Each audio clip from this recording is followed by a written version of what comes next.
Está começando 98 Talks.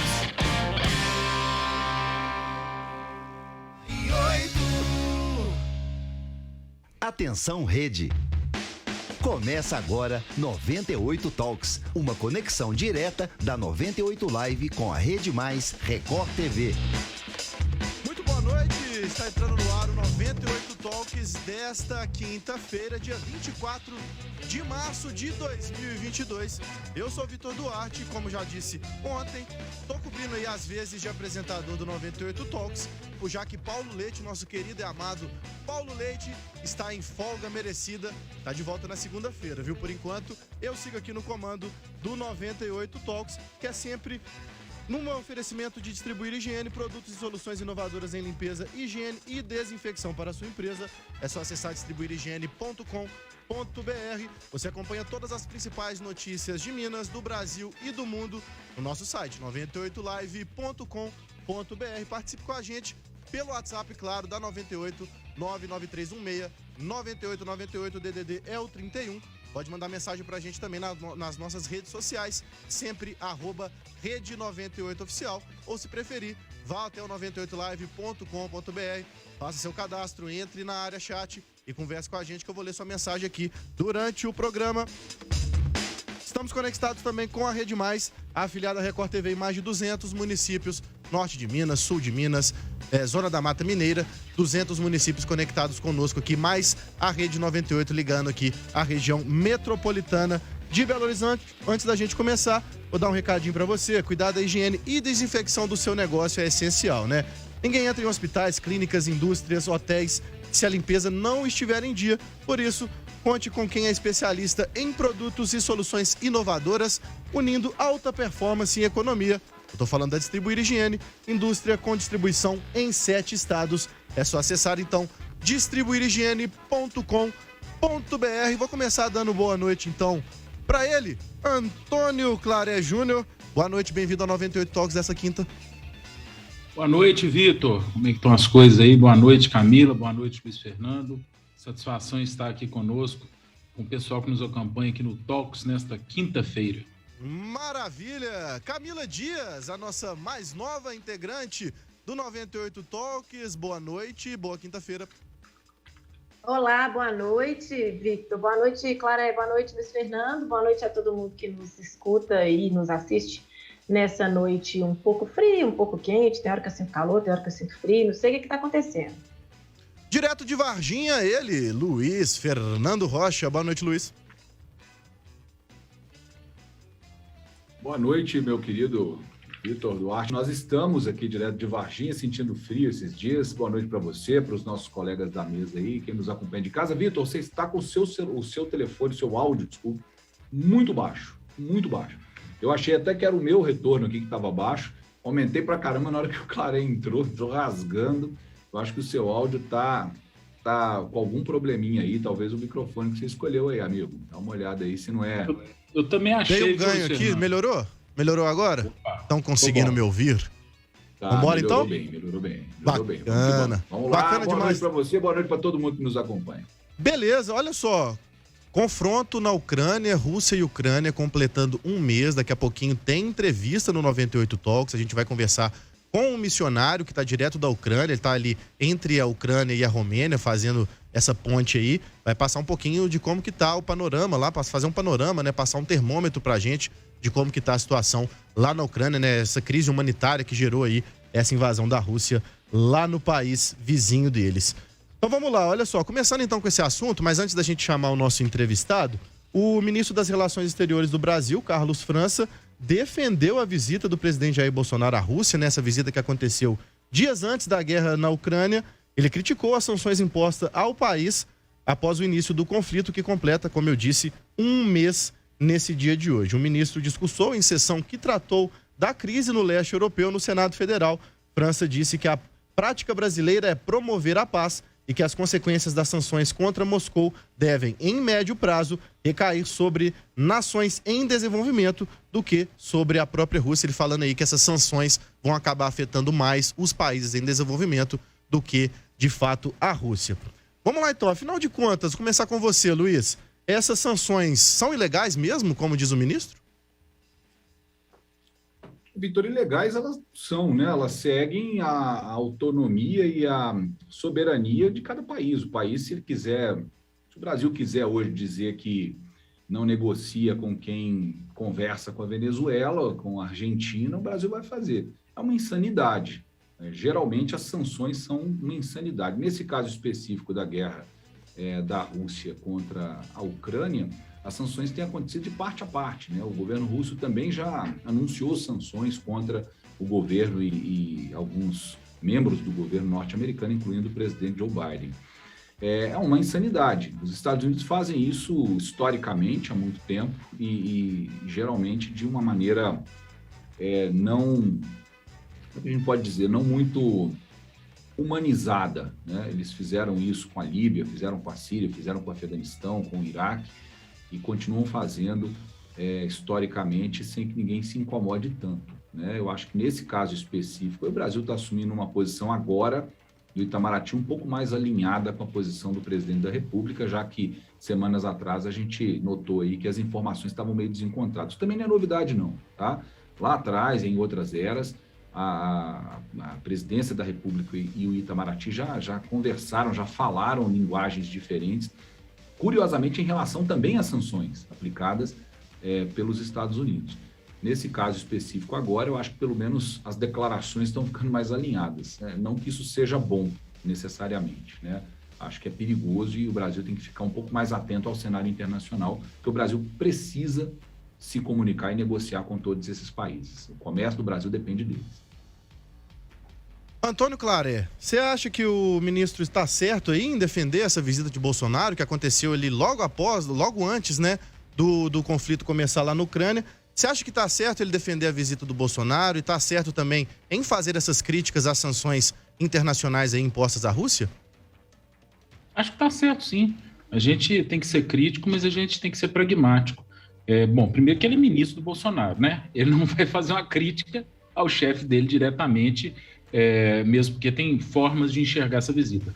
O meu entendimento é que aquela visita ali é que, percebendo que havia um risco, né, de debate ali, não guerra, né, mas havia um risco de alguma confusão, como de fato aconteceu, acabou virando guerra, ele foi ali para alinhar, garantir que os fertilizantes dos quais nós somos dependentes no Brasil, nosso agro, eles continuariam chegando e realmente, a depender do Putin, continuaram chegando, mas aí vieram as sanções. O comentário do ministro não é um comentário totalmente perdido, não. Reparem, a sanção é a forma que a gente tem dentro da paz de isolar alguém como um doido igual o Putin. Mas na prática, nós estamos afetando quem? Os russos, especialmente os mais pobres, e os países em desenvolvimento, como o Brasil. Esse é um dos países que está altamente afetado, porque a gente depende de fertilizantes deles, então afeta o Brasil. Não estou defendendo aqui, não estou falando que não tem que ter sanção, pelo contrário. A sanção é a forma de você isolar um maluco sem ter guerra. Mas o ministro não falou mentira. De novo, não estou defendendo aqui que não tenha sanções. Estou apenas dizendo que o ministro não falou mentira. E a ministra da Agricultura, Tereza Cristina, né, ela chegou a afirmar que não tem nenhum risco de desabastecimento de fertilizantes, né? E de que as exportações entre Brasil e Rússia não seriam afetadas. Você acha que é por aí mesmo, Claré? Vamos lá, primeiro ela fez o papel dela de acalmar o mercado. Imagina, falar, gente, vai acabar fertilizante, agro, desesperado. Está na função dela de acalmar o mercado. E o que ela trouxe é que o Brasil teria 90 dias de tranquilidade. Já foram 30. Espero que as coisas se resolvam nos próximos 60, porque o que a gente precisa fazer para não depender mais desses fertilizantes não é algo que vai resolver em 60 dias, gente. É coisa de um ano ou mais, né? É início de mineração, naqueles espaços onde já se descobriu que tem potássio, enfim. Então, acredito que as coisas devam se resolver em 60 dias, senão vai apertar. Camila, sobre o impacto aí que o ministro das Relações Exteriores disse, né, que os países em desenvolvimento vão acabar sofrendo mais até do que a própria Rússia, você acha que isso vai acontecer mesmo? Você acha que é por aí? Ou você acha que vai ser aí um impacto global em todos os países? Eu acredito que deva acontecer um impacto global, principalmente nos países em desenvolvimento, mas a gente não pode ignorar o fato, Vitor, que a guerra ela traz consequências para todos, independentemente da postura diplomática ou antidiplomática de cada um. É claro que quem mexe com o vespeiro, quem mexe em caixa de marimbondo, provavelmente tem mais chance de sofrer as consequências de um ataque de marimbondo. Eu sou da opinião de que o Brasil fez o que devia fazer. Essas sanções econômicas que foram impostas à Rússia, talvez eu enxergo como uma tentativa de fazer o presidente repensar e cessar os ataques, sabe? Eu vi por esse lado bom, não sei se eu estou sendo muito Alice no País das Maravilhas, mas eu enxerguei como uma boa intenção. Só que a gente sabe que há consequências. E quanto a essa questão aí, por exemplo, dos fertilizantes, é uma das consequências que a gente pode ter que conviver. Só que, pelo que eu andei lendo em relação a isso, para que nós melhoremos em 30% a nossa autossuficiência em relação aos fertilizantes, seriam necessários pelo menos mais 10 anos. Então, assim, é um problema, mas o fato de terem acontecido essas sanções não é o mais grave, na minha opinião, em relação a essa questão diplomática do Brasil com a Rússia. Agora, olha só, a ONU condenou ataques aos civis ucranianos, né? Inclusive aí com o voto do Brasil, né? Obviamente é uma coisa meio óbvia, né? Condenar ataque a civis, mas pegando aí pela questão política desse voto, vocês acham que esse voto aí, digamos, contra a Rússia, pode talvez enfraquecer a posição de neutralidade aqui do Brasil? Vou jogar para vocês, quem quiser responder. Alguém? Vamos lá, Camila, então, você que já quis falar, vamos lá então. Eu fiquei com medo de começar junto com o Luiz Fernando, porque eu entendi que talvez ele pudesse falar alguma coisa. Eu acredito que tem em certos momentos da vida política, da administração pública, das relações internacionais, da vida de cada um, a gente tem que tomar uma posição. O Brasil não podia votar diferente em relação a isso, sabe? Nós somos signatários de vários pactos humanitários, de várias convenções de direitos humanos. Então, a gente não deveria ter dado esse voto diferente. Preservar vidas humanas tem que ser a prioridade de toda e qualquer nação, principalmente daquelas que são signatárias das convenções de direitos humanos. Então, assim, claro que impacta, sim, na neutralidade, mas eu não acredito em graves consequências por causa disso. Eu acredito em consequências, alguma vai ter, mas não a ponto de que nós soframos sanções exorbitantes ou, sei lá, ataques, não sei. Quer completar, Luiz? Não. Uma coisa que me chama muita atenção e que preocupa, quando eu disse que o Brasil precisa ser mais estratégico e mais inteligente nessa tomada de posições, o Brasil tem como seu principal parceiro comercial, né, o principal parceiro de negociações comerciais, que faz mais peso na balança comercial do Brasil, de exportações e importações, a China. O segundo país é os Estados Unidos. A Rússia não figura nem entre os 10 maiores parceiros comerciais do Brasil. Então é estranho uma tomada de posições. O Brasil já teve rusgas recentes com a China, rusgas sérias, né?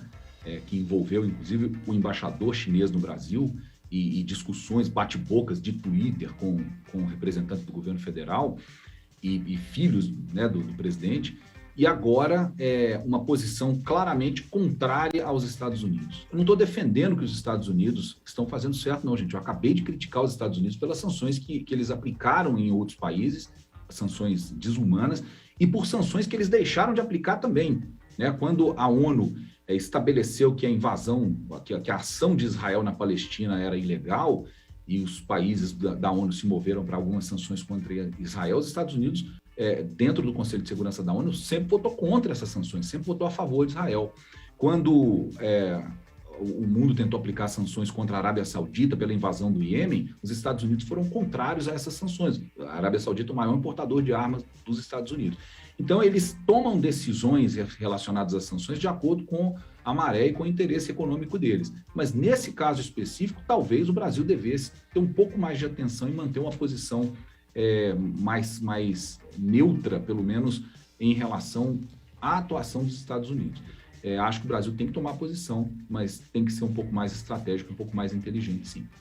Só, se me permitem discordar do Luiz Fernando, concordo com ele sobre os Estados Unidos, que a coisa vai de acordo com o que eles querem. Não quero falar aqui que o Brasil tem que ir contra ou a favor, mas vamos lá. Esse posicionamento em relação à Rússia não é de agora não, Luiz Fernando. O presidente Lula vivia, vamos falar o verdadeiro português, babando o ovo lá do Putin, depois a Dilma, depois o Temer. Eu não sei o Fernando Henrique, eu não me recordo de histórias, mas todos. Por quê? Porque nós dependemos, queira ou não, da Rússia para o nosso agro. E mais do que isso, vamos lembrar dos BRICS, Brasil, Rússia, Índia e China, é mais do que nosso parceiro. Eu não sei nem qual que é a palavra, é o nosso colega de bloco. Então, não é agora, não. É um negócio antigo, essa parceria com a Rússia, e pode não ser grande a relação, nem compara-se com os Estados Unidos e China, você bem falou, não está nem entre os 10, mas é um dos nossos 3 coleguinhas de bloco. Ô, Claré, você acha que essa opção aí do Brasil pela neutralidade, né, que já é um histórico do país, e essa pressão dos Estados Unidos, né, e já fizeram críticas à questão da postura do Brasil, você acha que afasta um pouco, enfraquece a relação entre os dois países ou não tem nada a ver? Não tem nada a ver, não consigo ver. A relação já está enfraquecida por questões políticas, né? Eu sempre falei aqui, eu sempre critiquei, vocês que me acompanham aqui sabem, sempre critiquei o posicionamento do Bolsonaro em relação à China, com piadinhas, ou mesmo apontando verdades, porque a China tem campos de concentração, né? Ou mesmo apontando verdades. Sempre falei, gente, não tem que mexer com isso. São nossos clientes, é o nosso principal importador, não vamos ficar mexendo com a China, não. Da mesma forma eu falo agora, nós não temos que tomar lado com isso aí não, gente. Não temos que tomar lado, não temos que ficar abraçado com os Estados Unidos, não. Lógico que nós não vamos brigar com os Estados Unidos, mas nós não precisamos disso. Por que a gente não pode ficar quietinho aqui, participando, sim, tem as sanções, tem que fazer e tal, mas a gente não tem que ficar tomando um lado absurdamente. Lembrando, o Brasil já se posicionou contra a guerra, contra a atitude da Rússia. O que mais que quer que faz? O negócio é que eles querem aparecer. Os Estados Unidos querem aparecer como o bonzinho, o bom moço. É isso que está acontecendo. E no final, quem está se dando mal, total concordância com você. Especialmente o russo pobre. Total concordância com você. Eu também acho que é exatamente isso aí. É para manter aquela postura de salvadores da humanidade, né? De sempre. Eu acho terrível isso. Vamos chamar nosso entrevistado, então? Porque olha só, gente, como eu disse aqui, né? A gente já conversou. Essa invasão militar da Rússia na Ucrânia completa hoje um mês, né? Antes previsto para durar aí 15 dias. O conflito no leste europeu se arrasta e, ao que parece, não tem prazo para terminar, né? Além dos impactos, como a gente está comentando aqui, na economia mundial, a guerra trouxe uma das maiores crises de refugiado de todos os tempos. Milhões de ucranianos já deixaram o país. Agora, para falar um pouquinho mais sobre essa situação do país, da Ucrânia, a gente vai receber agora, diretamente lá do país que está em guerra, Lúcio Trindade, ele que é missionário. Boa noite, Lúcio. Seja bem-vindo aqui ao 98 Talks. Muito obrigado pela participação. Boa noite. Eu que agradeço por me receberem aí. Ô, Lúcio, vou jogar então a primeira pergunta, né, para você. É o seguinte, você tem ficado aí entre a Ucrânia e a Romênia, né? Como é que você avalia que está a situação por aí de uma maneira geral? Bom, no começo eu estava entre a Romênia, entre a Ucrânia e a Polônia. Então a situação lá estava muito pior. As fronteiras estavam mais cheias e eu estava fazendo incursões sentido Kiev e um pouco para o norte, uns 100 quilômetros perto da divisa do Belarus. E na descida para a Romênia, na descida para a fronteira com a Romênia, eu estou na fronteira com Siret. O país está bem mais calmo. Você não vê muita movimentação de guerra, tem as barricadas, tem tudo, mas muitas cidades estão tendo vidas normais. Vamos então para a próxima pergunta aqui, que alguém se habilita aí para poder fazer uma pergunta aí para o Lúcio Trindade? Vamos lá então, Luiz Fernando, por favor. Lúcio, como é que está a situação dos brasileiros refugiados aí no leste europeu? Como é que está essa situação? Você tem acompanhado isso de alguma forma? Tem recebido pedidos de ajuda aí dos brasileiros? Sim. Na verdade, eu tive um contato com pessoas da embaixada, por volta de uns 500, 530 brasileiros que estavam na Ucrânia, e nas primeiras semanas já houve uma leva muito grande. Então foi evacuado muito brasileiro, principalmente jogadores de futebol, aqueles que apareceram na mídia, pessoas, né, que saíram, foram para outros países da Europa e com destino final Brasil. Eu tive a oportunidade de participar de um resgate de um brasileiro que estava num hotel em Lviv, num hotel de Itamaraty. E, na verdade, ele era um cinegrafista, estava lá para dentro, lá perto de Kiev, ajudando famílias. E chegou uma hora, não sei se deu nele um desespero para ir embora, uma vontade de ver a família, ou não sei se ele entendeu que estava intensificando demais. Ele pediu abrigo ali no hotel em Lviv e eu estava coligado com um outro pessoal que já estava fazendo essas incursões. Nós então fomos até Lviv, buscamos ele e retiramos ele. Ele é morador de residente em Londres. Então, assim, brasileiros, agora, neste momento, eu não tenho ouvido muito o caso dele saindo, não. Até a movimentação da embaixada em Bucareste, com quem eu tive contato, fala que reduziu, está mais lento o processo de saída de brasileiros. Lúcio, claro, aí nós estamos falando dos cadastrados, né? Desculpa, nós estamos falando só que tem brasileiro que não é cadastrado na embaixada, não dá para saber quantificar isso. Boa noite. Eu queria saber de você se é a primeira vez que você se envolve numa missão humanitária de guerra, relacionada à guerra, e o que te motivou a estar aí nessa missão na Ucrânia? Olha, de guerra sim, de catástrofe não. Eu já faço essa caminhada aí há mais de 15 anos. Então, nos últimos 15, 20 anos, eu percorri quase 70 países fazendo essas incursões, né? Desde mapeando rotas de tráfico infantil na Indochina até terremoto do Haiti, terremoto no Nepal. Mas de guerra, sim, é a primeira vez. O que me motivou foi o entendimento de que todo mundo fica observando as grandes instituições fazerem as coisas e, às vezes, esquecem que quem mobiliza, de fato, na ponta, são os voluntários autônomos, semi-autônomos. Assim, eles, como as empresas, as organizações muito grandes internacionais, elas são muito fortes, muito poderosas, têm coligação com governos, elas também têm uma burocracia muito grande. Eu mesmo estou atuando aqui em parceria com a Cruz Vermelha. Então, assim, é uma papelada que a gente tem que preencher. Às vezes os caminhões estão carregados e a gente fica meia manhã preenchendo papelada, que é necessário, mas auditando, né, o estoque, as coisas que nós estamos levando, para depois, por exemplo, eu agora acabei de chegar de dentro da Ucrânia. Eu cheguei não tem uma hora. Então, assim, o que me motiva é entender que essa liberdade que nós temos de voluntários autônomos, de trabalhos missionários, ela nos dá a condição de chegar lá na ponta e viver a realidade dentro da casa do ucraniano, de dentro da realidade da barricada, de fazer não é uma amizade, né? Não se constrói uma amizade assim de um dia para o outro, mas você cria aquela afinidade de troca com um soldado que está ali na barricada e ele te leva para dentro do quartel para tentar te retribuir com um badge, pregar em você um daqueles badges, né? Aqueles brasões que eles carregam de guerra. Eu já tenho aqui uns 10 na minha mochila. Então, o que me motiva de fato é saber que alguém tem que levantar da cadeira e contribuir. Eu vim para servir café, para falar a verdade. Eu vim para falar, vou para a barreira, vou ajudar a dar comida para quem chegar com fome. E aí as conexões vão aparecendo. Uma outra organização do Brasil também me procurou para eu representá-los aqui e assim foi. É fruto da estrada mesmo. E qual que é, na sua opinião, a principal diferença dessa missão de guerra em relação às outras das quais você participou? Principalmente as que envolveram, né, crianças, as crianças de guerra. Você consegue falar para a gente um pouquinho dessa diferença ou semelhança? Consigo. Geralmente o mundo se volta muito para a pobreza. Então, o maior investimento feito, né, dos investidores da ONU vai destinado para países que estão em miséria. Eu falo que a diferença do refugiado é essa. A miséria ela está em qualquer lugar.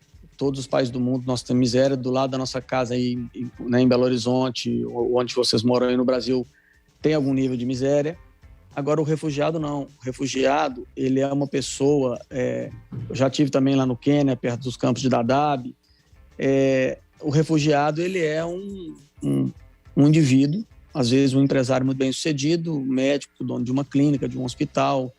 Ele é como eu conheci ontem, um jurista, e ele, de repente, ele está sentado num campo de refugiado, ou no Quênia, ou na Jordânia, ou aqui, onde eu estou participando, tomando uma sopa, recebendo alimento de todo tipo de pessoas do mundo e sem saber o que vai acontecer com ele. Ou seja, tudo que ele construiu, às vezes, em 1, 2, 3, 4 décadas, se esvai de uma hora para outra, famílias são separadas, tudo que ele entendia que era segurança ou que pudesse ser, seja intelectual ou financeira, ele perde e ele fica totalmente à mercê agora de alguém que vai acolher, de algum país europeu, do Brasil, dos Estados Unidos, o que for.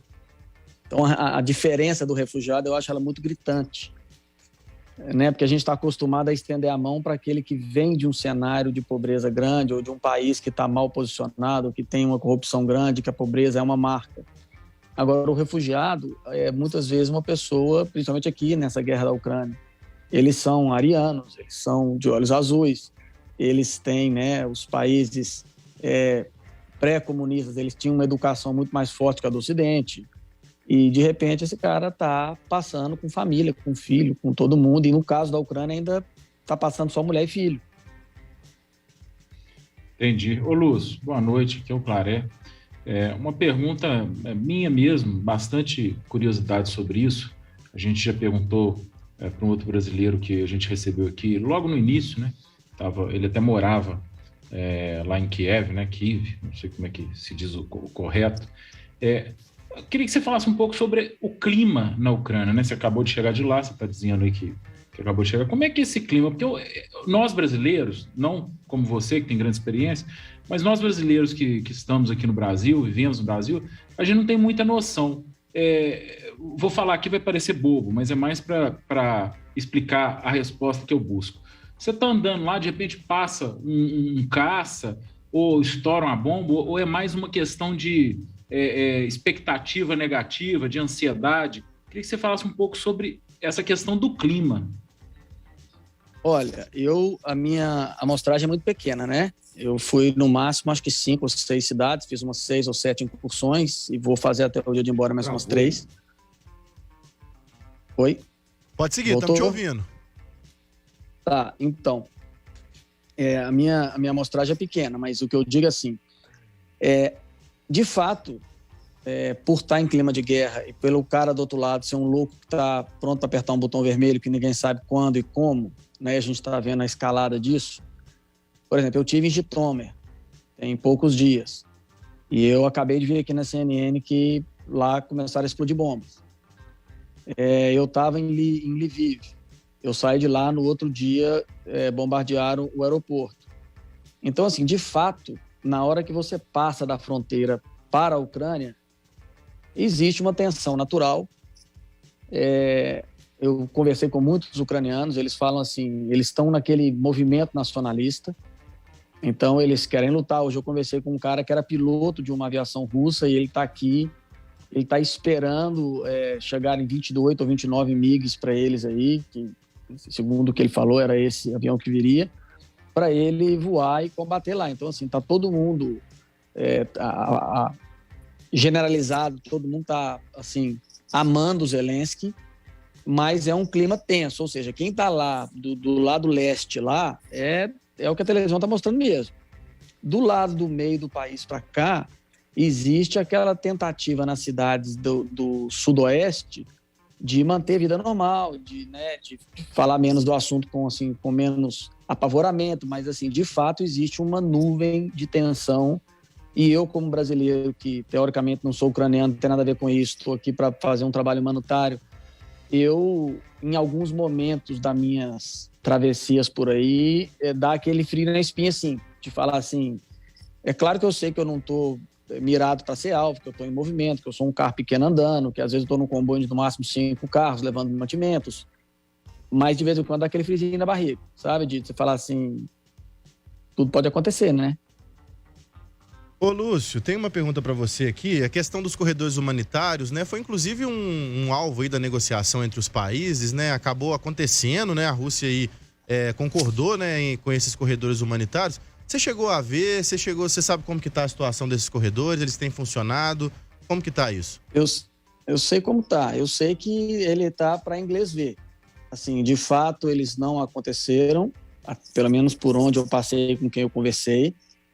Hoje eu tive nos maiores centros de distribuição da Cruz Vermelha aqui, então, assim, não está tendo muita lei para esses corredores humanitários, não. E eu vi uma entrevista também, antes de ontem, do diretor-geral da CNN, que está aqui onde eu estou, estava na fronteira ali, aqui na divisa, fazendo uma inspeção e depois dando entrevista para a CNN. Ele mesmo falou que os comboios da Cruz Vermelha não estão conseguindo chegar a Mariupol, não estão conseguindo chegar a Kerch, porque não tem segurança para chegar. Nem quem quer sair pode sair, nem quem quer entrar pode entrar. E cada vez está sendo mais assim, falado sobre essa incapacidade russa de respeitar essas coisas. Eles estão, de fato, acertando civis, eles estão, de fato, bombardeando lugares que têm adultos e crianças refugiados dentro da Ucrânia. Então, eu não estou entendendo que esses corredores humanitários eles estão sendo efetivos, não. 98 Talks repercutindo hoje, né, um mês da guerra na Ucrânia, recebendo o missionário Lúcio Trindade. Ô Lúcio, mais uma perguntinha para você. Na questão do desabastecimento, né, você falou que algumas cidades aí têm funcionado normalmente, enfim. Mas você vê algum risco de desabastecimento, gasolina, medicamentos, comidas? Você tem visto essa situação por aí? Eu tenho visto a dificuldade de chegar, porque o desabastecimento de medicamentos e alimentos eu acho difícil enquanto houver as estradas sem estar debaixo da posse russa, porque o mundo está fazendo um movimento muito forte, ou seja, tem muito alimento, muito medicamento chegando. Hoje mesmo eu transportei com a Cruz Vermelha 2 caminhões gigantes de medicamento e alimentos. Agora, como eu estou indo de carro, muitos postos, principalmente a partir do meio da Ucrânia para cima, já se coloca só 10 litros, 20 litros, você não pode encher o tanque, não. E o preço subiu um pouquinho também da gasolina. Ô Lúcio, e aí você pretende ficar aí por mais tempo? Como é que é a sua previsão de volta para o Brasil? Ainda vai ficar aí nessa missão, nessa ajuda, né, missionária aí? Quanto tempo você vai ficar aí ou já está voltando? Eu vou ficar até o dia 5, nesse primeiro instante. Eu vim mais só para ver isso, assim, para entender o que pode ser feito no trabalho de médio prazo, porque enquanto a gente está, a mídia, todo mundo, né, movimentando isso, o meu trabalho é mais observativo mesmo, eu entendo. Apesar que eu já atendi um pedido de socorro na Moldávia esses dias, vou esse final de semana mais para o interior da Romênia atender outro, e recebo daí do Brasil, através de uma organização muito conceituada, um carregamento muito grande de mais de 400 mil refeições. Então eu vou coordenar para eles essa operação aqui. E aí retorno para o Brasil. Mas o meu desejo, assim, de sempre incentivar as pessoas é que, claro, a gente está, né, falando de uma guerra na Ucrânia, como eu te disse, o povo europeu sendo refugiado, mas todo mundo sabe que tem os Rohingyas lá no Mianmar, que tem a guerra do Iêmen acontecendo há não sei quantos anos, que tem vários outros derivados da guerra também padecendo aí no mundo. E o meu incentivo é que as pessoas possam procurar projetos de médio e longo prazo para ressocialização, principalmente a partir das crianças. Porque a hora que a coisa vira um Afeganistão e vai delongando pelos anos, isso fica esquecido demais. Aí nessa hora é que o abandono acontece real. Hoje não, hoje todo lugar que você anda aqui está tudo que é televisão, tá tudo que é ONG, tudo que é gente, o G7 reunido, então tá tudo movimentado. Então, a expectativa minha é dia 5 eu volto ao Brasil, dia 5 de abril, e para construir já alguma coisa que, com pessoas que eu já falei daqui também, ou seja, tem um outro brasileiro que conseguiu, através de muitas doações, fretar um avião, vai levar 230 famílias para o Brasil. Então, eu acho que o trabalho começa a partir daí. Agora é mais observar e dia 5 retornar para o Brasil com essa avaliação feita e ver como é que podemos ajudar depois. Beleza, 98 Talks conversou então com Lúcio Trindade. Obrigado, viu, Lúcio, pela sua participação. Sempre que tiver novidades, pode chamar a gente aqui, portas sempre abertas aqui na Rede 98. 98 Talks vai fazer uma pequena pausa agora para a propaganda partidária, mas a gente volta já. Fica aí, viu? Não sai daí não. Estamos apresentando 98 Talks. O PCdoB está comemorando 100 anos. Sempre jovem, contemporâneo e cheio de esperança. O PCdoB marcou a história com suas lutas e hoje batalha para derrotar Bolsonaro e reconstruir o Brasil. Com o ímpeto revolucionário da classe trabalhadora e com os sonhos de felicidade do nosso povo, será possível conquistar uma nação soberana, democrática e socialista. PCdoB, 100 anos de amor e coragem pelo Brasil. Jornal da Record. Hoje, 7:55. De volta, 98 Talks.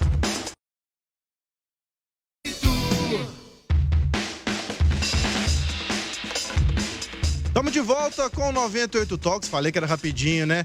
Você que está querendo participar com a gente, mande sua mensagem aqui, viu? 31 99316 9898. Estou aqui pronto para receber seu comentário. Se quiser participar também pelo chat da 98, é só entrar no 98live.com.br. Quiser participar também pelas redes sociais, sempre @Rede98Oficial, ou então pelas redes da Rede Mais HD, sempre também @Rede Mais HD. Vamos seguir então, sair um pouco desse assunto agora da guerra para poder falar de Telegram, né? Que tá aí o assunto também que tem pauta, que está em pauta aí, muito polêmico. O representante do Telegram no Brasil, o advogado Alan Tomás, afirmou nesta quinta-feira aos técnicos do TSE, reafirmou, né, o compromisso do aplicativo com o combate às fake news. Segundo o tribunal, foi apresentado ao advogado os termos do programa de enfrentamento à desinformação, além de informações sobre parcerias da corte com outras plataformas. O programa tem caráter administrativo e colaborativo e não é regulatório ou sancionatório. O advogado disse que vai levar a proposta do TSE aos executivos, que darão a palavra final sobre a adesão ao programa. E aí eu pergunto para vocês, começando então com a Camila Dias. Camila, cabe ao dono da empresa mesmo decidir se vai aderir ou não ao programa, ou a justiça deveria intervir e determinar que o Telegram aderisse, né, a esse programa de desinformação do TSE? A justiça pode determinar alguma coisa, Victor, se aquilo estiver positivado em algum texto legal, seja lei, constituição, resolução, decreto e etc. E por tudo que nós sabemos em relação a essa questão da fake news no Brasil, fake news ainda não é um crime em si no Brasil. A gente tem aí uma legislação um pouco não moderna, digamos assim, desatualizada, em relação a tudo que diz respeito ao que circula na internet. Temos a Lei Geral de Proteção de Dados, que é uma outra coisa que não muito tem a ver com essas questões aí de segurança, de fake news e de desinformação. O que eu posso te dizer é o seguinte: as empresas, elas têm a autonomia para se auto-administrar dentro do que rege a legislação brasileira. Não havendo no Brasil nada que as obrigue a cumprir algo, a justiça não pode simplesmente determinar, a não ser, repito, que o TSE, por exemplo, tenha editado alguma resolução ou que haja algum decreto ou algum texto legal que obrigue alguém a cumprir alguma coisa, porque não há nada ilegal ou ilícito se não tiver uma lei, um texto legal anterior que defina. Em relação a essa questão da fake news, é importante falar, Victor, que a fake news não é um crime em si, mas a depender da forma como for feita a fake news, ela pode se converter em outros tipos de crimes já positivados aí no Código Penal, como calúnia, difamação, homofobia, racismo e por aí vai. Antônio Claré Júnior, eu vou repetir a pergunta para você. Você acha que a justiça tem que intervir, determinar que o Telegram entre, né, para esse programa de desinformação do TSE? O que você acha? Bom, primeiro que eu entendo que o Estado não deve, né, no caso judiciário, se meter no privado. Mas, deixando um pouco de lado minha visão ANCAP, anarcocapitalista, vamos voltar aqui para a nossa realidade social-democrata do Brasil. Eu quero ler aqui o inciso 2 do artigo 5º da Constituição. Ninguém será obrigado a fazer ou deixar de fazer alguma coisa, senão em virtude da lei. Camila Dias disse muito bem, não há lei de fake news não é crime no Brasil, portanto, o judiciário não pode, da cabeça deles, como se fosse uma ditadura, inventar regras para uma empresa privada que tem uma série de concorrentes, WhatsApp, Signal, dentre outros. Então, olha, honestamente, isso é um absurdo, tomara que o Telegram seja vitorioso nesse ponto. Agora, o problema é que quem vai julgar esse debate não é o próprio judiciário? Isso aí me parece que já tem um fim muito triste para nós, cidadãos que prezamos pela liberdade e acreditamos no Estado democrático de direito, onde as leis é que são as regras a serem cumpridas, e não canetadas de juízes.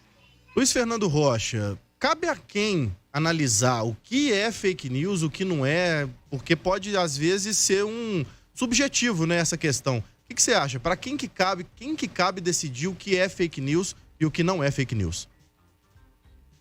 Vitor, sinceramente, não acho que isso pode ser subjetivo, não. A notícia ela é falsa quando ela não tem comprovação. Se você não tem como comprovar, você não pode dar essa notícia. Se você der essa notícia sem ter como comprovar, sem ter uma fonte dessa informação, você está cometendo talvez um crime contra a honra, um crime de injúria, de calúnia, de difamação. Você está cometendo, se você tiver mandato público, você pode estar cometendo um crime de responsabilidade. Efetivamente, fake news não é crime no Brasil. Tem um artigo na Constituição que fala que sem uma lei prévia ou sem a comitação de pena, você não tem crime. Então, se não existe uma lei tipificando esse crime, não é crime. Então, é óbvio que não. Mas há outras coisas periféricas que podem constituir um ilícito penal, podem constituir alguma questão cível, né, Clara? É cível que eu tenho que dizer, tá certo? Não, você está certíssimo. Quando a gente ataca aqui a fake news, né, Luciano? Ataca esse controle subjetivo do que seria fake news, nós não estamos falando que pode falar o que quiser, chegar lá e falar, Luiz Fernando roubou. Tem crimes e consequências. Então, se eu falo que o Luiz Fernando é ladrão porque ele roubou a Camila, ele pode me processar civilmente para ter indenização, como criminalmente, que é uma calúnia. Não é isso que nós estamos defendendo, não. Falou mentira, vai pagar. O que a gente está atacando aqui é essa sugestão de que existiria um crime de fake news. Aí alguém vai falar, isso é fake news, está proibido de falar. Não, aí é censura, fora que não existe crime de fake news de novo. Mas lá atrás, muitos anos atrás, era repórter de rádio, apareceu na minha mão uma informação muito bem costurada, naquela época do Mensalão, que eu poderia ter dado como notícia, porque eu sabia que era verdade, mas eu não tinha como provar, não tinha nenhum documento em mãos para provar, não tinha nenhuma declaração específica para provar, e essa informação nunca foi dada. Seria talvez um grande furo que eu daria jornalístico na época, obviamente não posso falar do que se trata, mas era contra pessoas que estavam envolvidas naquele primeiro processo lá do Mensalão, no começo do Mensalão, em 2004, 2005. Então, é exatamente isso que o Clara falou. Se você pode provar, você tem um fato. Se você não pode provar, você não tem um fato. E aí, se você der essa notícia a si mesmo, você está cometendo uma fake news. Isso vale para nós, jornalistas, vale para vocês que nos assistindo agora. Na hora que vocês vão lá no Twitter fazer ilações aí sobre pessoas que vocês não gostam, vocês têm que tomar esse cuidado, porque se essa pessoa resolve te processar, você vai ser processado e vai ter prejuízo financeiro com isso, ou talvez até privação da sua liberdade, dependendo do que você falar. Então, não acho que seja subjetivo a informação falsa, não. Ela é falsa ou ela é verdadeira de acordo com o que você pode provar. E aí, quem tem que estabelecer o que está acontecendo ali, se é um crime, se é um ilícito, seja o que for, Vitor, é a justiça, sim. Mas não acho que a justiça tem que se antecipar a isso. Especificamente em relação ao Telegram, só para a gente encerrar aqui o que eu penso, eu já falei isso outras vezes. O que eu acho engraçado é que a mesma galera que critica a vacina, dizendo que vacina, você não sabe exatamente qual é a origem, porque não teve tempo de estudo, mesmo tendo um monte de cientista falando que é seguro, essa mesma galera é uma galera que não se importa de usar um aplicativo que não tem sede no Brasil, que a justiça brasileira não consegue notificar, que não sabe quem é o dono, que o dono cada ano está num país diferente. Eu acho engraçado a incoerência das atitudes em nome de narrativas e de questões ideológicas. Isso é que sempre me assusta. Agora, que a justiça brasileira não tem que meter o bedelho nisso, aí não tem mesmo, não. Mas não seria o caso, né, já que a gente não tem uma legislação aí que aborda fake news, não seria o caso da justiça meio que legislar, digamos assim, sobre o tema? Não brinca não, aí eu já vou embora. Não! Jamais. Não. Olha o Claré indo embora. Olha o Claré abandonou a gente. Saiu da tela. Fica aí, Claré. Não, Victor, não. Eu vou falar só um negócio antes da Camila, assim, de verdade, gente. Eu falei aqui já isso, eu acho que todos vocês vão concordar comigo. O Telegram é um aplicativo de comunicação. Você tem o WhatsApp, você tem o Signal. Vocês estão lembrando de algum outro aí, além do WhatsApp e Signal? Tem vários, né? Tem Messenger, o próprio... Isso, Messenger, tem SMS. Isso chama concorrência. Se eu entendo que tem muito fake news, tem robô naquilo ali, eu vou parar de usar, eu vou usar o outro. E é assim que funciona a concorrência. Eu não quero dar essa caneta para um juiz, para um ministro, eu não quero. Se isso tiver que acontecer, que fosse pelos representantes do povo, através do legislativo, que eu discordo, mas que fosse. Agora uma pessoa chega lá e fala, isso é fake news, não pode. Claro que pode, fake news é autorizada no Brasil. Você sabe por quê? Porque não tem como você definir o que é fake news. Lógico que existe a informação falsa, né, Luiz Fernando? Fala assim, o Luiz Fernando é japonês. Isso é óbvio que é falso, né? Agora, quando alguém chega aqui, quando Lula falava, eu paguei a dívida externa do Brasil, eu fiz o melhor, ele falou, na verdade, eu acabei com a dívida externa do Brasil, eu acabei com a dívida externa. De fato, ele pagou, mas ele fez uma dívida interna gigante que foi muito pior para o Brasil. Assim, isso é fake news ou não é que ele acabou com a dívida do Brasil? Ele acabou mesmo, mas ele criou outra. Ele não conta isso. Então, gente, esse negócio de fake news é impossível de controlar. As consequências, sim, como bem falou o Luiz Fernando. Está aí o direito civil, está aí o direito criminal, as pessoas têm que sofrer as consequências. Agora, definir o que é fake news é brincadeira. Camila, você enxerga uma mudança de postura do Telegram depois da decisão do ministro Alexandre de Moraes, que suspendeu, inclusive, né, o aplicativo aqui no Brasil? Você acha que depois disso eles estão mais colaborativos com a Justiça Eleitoral? Olha, Victor, é muito difícil eu vislumbrar isso em relação a um acontecimento, porque as coisas são muito voláteis, né? Agora, no primeiro momento, pode se apresentar colaborativo, mas a depender dos interesses futuros, pode ser que não. Agora, quanto ao TSE ou à Justiça legislar e decidir alguma coisa, de jeito nenhum. A gente dá uma arrepiada, porque a gente sabe que isso acontece, né? De fato, a gente costuma dizer em alguns momentos que nós vivemos uma ditadura do judiciário e que o judiciário fere muito o sistema de freios e contrapesos da tripartição dos poderes. O poder legislativo legisla, o judiciário julga e o executivo administra, e às vezes as coisas se misturam muito e um acaba invadindo muito a área do outro. E o judiciário legislar é invadir muito a área do legislativo, sabe? Então, é por isso que o Claré deu uma arrepiada, imagino eu, e eu também, Luiz Fernando talvez também tenha entendido isso como acontece de fato. Os juízes, às vezes, e desembargadores, operadores do direito se acham com superpoderes, digamos assim, mas é aquilo, não existe nada que nos obrigue a fazer alguma coisa a não ser o texto legal, a Constituição, a resolução e por aí vai.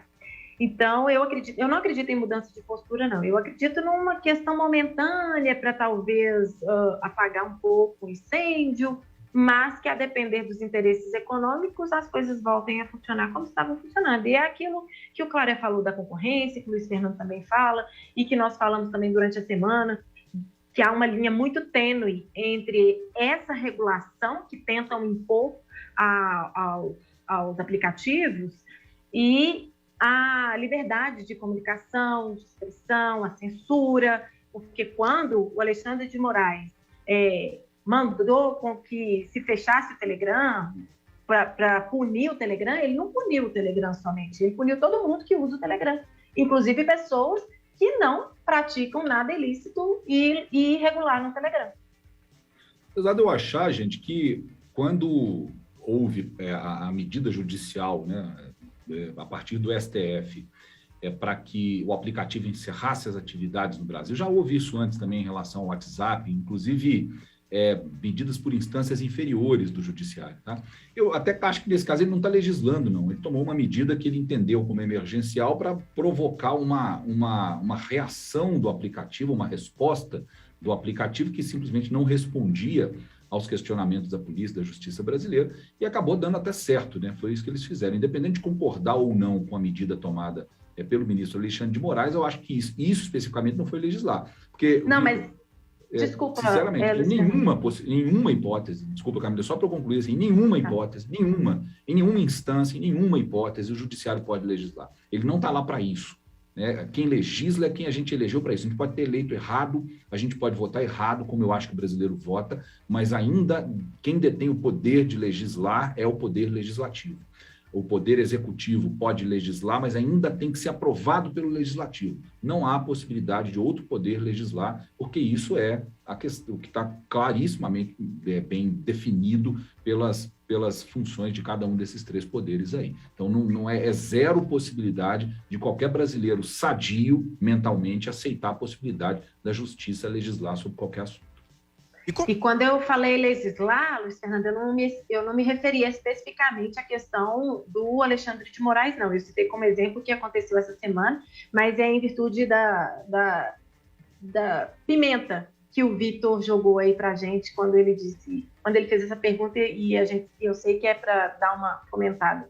Você está com medo do Alexandre de Moraes, né, Camila? Eu estou percebendo, você está com medo. Deixa bem claro, eu te entendo.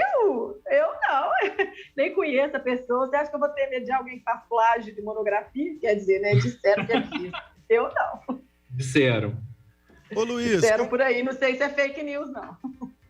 Ô, Luiz, como que você enxerga a atuação do Legislativo nessa questão das fake news? Você acha que tem um empenho ali do Legislativo em tentar fazer alguma coisa aí para legislar de fato sobre o tema, né? O que você acha? Claro que não, o Legislativo é omisso. O Legislativo ele tem sido omisso desde sempre, principalmente no que diz respeito ao Marco Civil da Internet, que foi aprovado mal e porcamente no Brasil, que não serve para praticamente nada. O Marco Civil que foi aprovado não resolve nada, é anacrônico, é velho já, e já nasceu velho, né? Então, o Legislativo ele é amplamente, historicamente omisso nesse tema. Primeiro, porque eles não sabem o que estão fazendo. Segundo, porque eles não têm interesse em fazer nada. E terceiro, porque não tem ninguém para cobrar, né? Porque eu acho que essa omissão ela acaba sendo dos 3 poderes mesmo. Assim, e quando acontece alguma coisa mais urgente, ou de interesse até eleitoral, ou de interesse político, aí o STF age, às vezes o TSE age também. Mas pode ter certeza que não é o interesse que está por trás disso, inclusive da ação do Alexandre de Moraes, que eu acabei de dizer que acho que pode ter sido acertada, não é o interesse para que as coisas se resolvam. É pontual e para ter uso político, sim, para cutucar quem eles acham que tem que ser cutucado. No caso, a presidência da República. Beleza, então. Com isso, a gente encerra hoje o nosso 98 Talks desta quinta-feira. Lembrando que esse programa é um resumo de notícias do dia, né? Sempre com muita opinião. E no oferecimento de Distribuir Higiene, produtos e soluções inovadoras em limpeza, higiene e desinfecção para a sua empresa. É só você acessar aí distribuirhigiene.com.br, indústria com distribuição em 7 estados. A gente volta amanhã no 98 Talks a partir das 7 horas. Quem tá na 98 fica com a Arena 98. Quem tá na Rede Mais Record TV fica então com o Jornal da Record. Boa noite e até amanhã. Termina aqui 98 Talks.